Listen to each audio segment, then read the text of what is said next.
সকাল। আজকে একটা নিউ রেসিপি, লাল শাক পোস্ত। তো আজকে লাল শাকটাকে ছোটো ছোটো করে কেটে নিয়েছি। এখানে রয়েছে আলু। পোস্ত হচ্ছে খুবই একটা ফেভারিট খাবার আমার, তো তোমাদের সাথে রেসিপিটা শেয়ার করছি, দেখতে থাকো। নিচ্ছি তো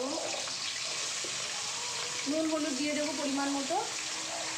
যে ড্রাই নারকেল যেটা সেটা রয়েছে, আর এখানে পোস্ত রয়েছে, আর কাঁচা লঙ্কা রয়েছে। সামান্য নুন দিয়ে এটাকে কিন্তু ভালো করে পেস্ট বানিয়ে নেব। হালকা কালো জিরে অল্প।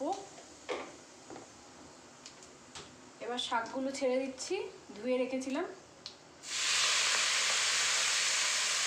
শাক ছেড়ে দিলাম।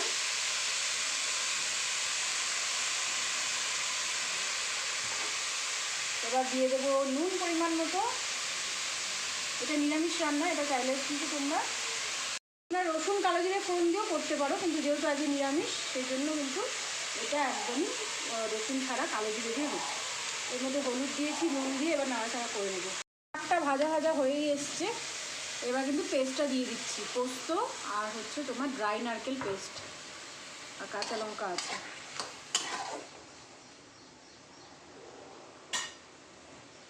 সামান্য একটু সর্ষের তেল দিয়ে দিচ্ছি। পোস্ত তো সর্ষের তেল ছাড়া মানে ভাবাই যায় না। সুন্দর একটা গন্ধ বেরিয়েছে, মানে সর্ষের তেল আর পোস্ত একসাথে একটা করলে একটা সুন্দর গন্ধ আসে। সব পেস্টগুলোকে দিয়ে এবার ভালো করে নাড়িয়ে চাড়িয়ে নিচ্ছি।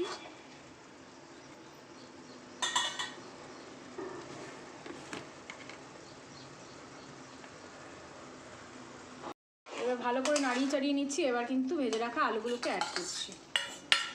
অ্যাড করে দিলাম।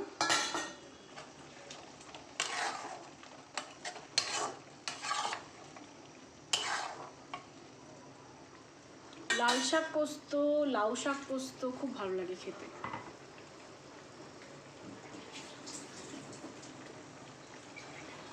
এটা একটু গা মাখা হবে, কারণ পোস্ত তো ঝোল হয় না, একটু গা মাখা টাইপেরই হবে।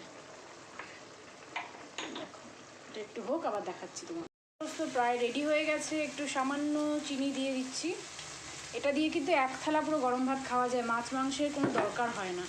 নিরামিষ যদি নিরামিষের মতো হয় তাহলে কিন্তু মাছ মাংসের সত্যিই কোনো দরকার হয় না। দেখো আমাদের লাল শাক কিন্তু পুরোপুরি রেডি হয়ে এসছে। দারুণ একটা গন্ধ বেরিয়েছে।